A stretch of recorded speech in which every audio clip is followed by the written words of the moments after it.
मित्रों नमस्कार। मैं आज पैरामीटर ऑफ लॉ के इस चैनल में एक important topic civil procedure code 1908 के 148A कैविएट के प्रावधानों को आपको बतलाने जा रहा हूँ। मित्रों, कैविएट क्या है इसका एक छोटे से उदाहरण के रूप में मैं आपको समझाता हूँ कि जैसे आपका किसी भी व्यक्ति से कोई प्रॉपर्टी का, पोजीशन का, सिविल राइट का, किसी भी तरह का कोई विवाद चल रहा है और आपको ये आशंका है कि वह व्यक्ति आपके खिलाफ किसी भी कॉम्पिटेंट कोर्ट ऑफ जुरिस्डिक्शन के अधीन झूठा मामला प्रस्तुत कर उसमें इंजंक्शन या स्टे ले लेगा या आपको तंग करने के लिए फ्रिवोलस झूठे आधारों पर दावा लगा देगा, तो इसके लिए एक सामान्य प्रावधान सिविल प्रक्रिया संहिता 148A में कैविएट की एप्लीकेशन लगाने का अधिकार उस व्यक्ति को रहता है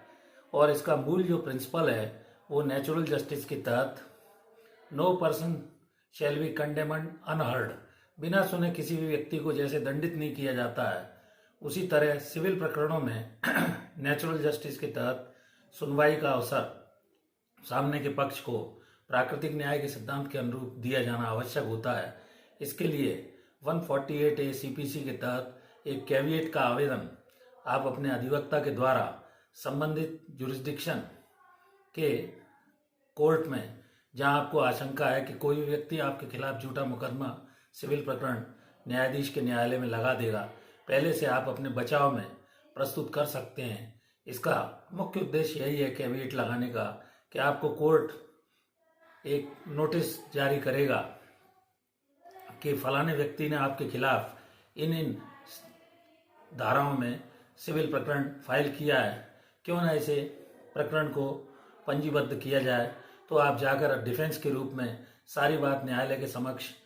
न्यायाधीश के समक्ष रख सकते हैं, उन्हें कन्विंस कर सकते हैं कि ये मामला झूठा है और मुझे परेशान करने के उद्देश्य से इस व्यक्ति द्वारा लगाया जा रहा है। तो हो सकता है कि उसी पहली पेशी में न्यायाधीश को आप अपने आधारों से कन्विंस कर लें और वो उसी दिन उस मामले को न्यायाधीश समाप्त कर दे। इस प्रकार झूठे मामलों से बचने के लिए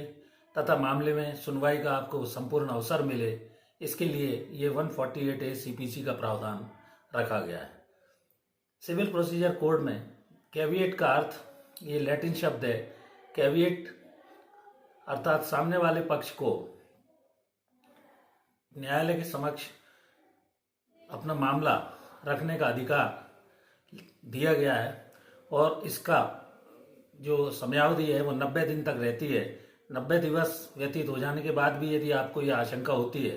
तो आप दोबारा कॉम्पिटेंट कोर्ट ऑफ जुरिस्डिक्शन में कैविएट का आवेदन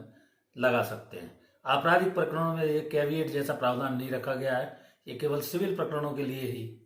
एप्लीकेबल होता है। तो इस कैविएट के आवेदन द्वारा यदि आपको किसी भी प्रकार की आशंका है कि व्यक्ति आपके खिलाफ झूठा मुकदमा या कुछ लगा सकता है, तो आप कैविएट का आवेदन उस संबंधित न्यायालय में प्रस्तुत करेंगे। इसके पहले आप सामने वाले रेस्पोंडेंट या कैविएटी को एक रजिस्टर्ड डाक से नोटिस भेजेंगे, जिसकी रसीद उस एप्लीकेशन में चस्पा करेंगे कि इसकी सूचना मैंने प्रतिवादी को दे दी है और उसको कैविएट को उस न्यायाधीश के समक्ष प्रस्तुत करेंगे। 90 दिन के अंदर वह प्रभावी रहेगा। इसके बाद आप दूसरा भी कैविएट का आवेदन दे सकते हैं। इस कैविएट के आवेदन से आप फ्रिवोलस तथा झूठे जो भी मामले आपको ऐसा लगता है कि मेरे खिलाफ कोई भी लगा देगा, तो उसके बचाव के लिए आप कैविएट की एप्लीकेशन न्यायालय के समक्ष एंटीसिपेशन में प्रस्तुत कर सकते हैं और न्यायालय आपको नोटिस देकर बचाव का संपूर्ण अवसर देगा। कंटेस्ट यदि कोई केस होता है तो वो अलग बात है, नहीं पहली पेशी में भी इस प्रकरण को न्यायाधीश अगर पाता है कि ये वास्तव में झूठा मामला है और किसी तरह का मामला नहीं बनता है, तो उसे उसी पेशी पर समाप्त कर देगा। इस प्रकार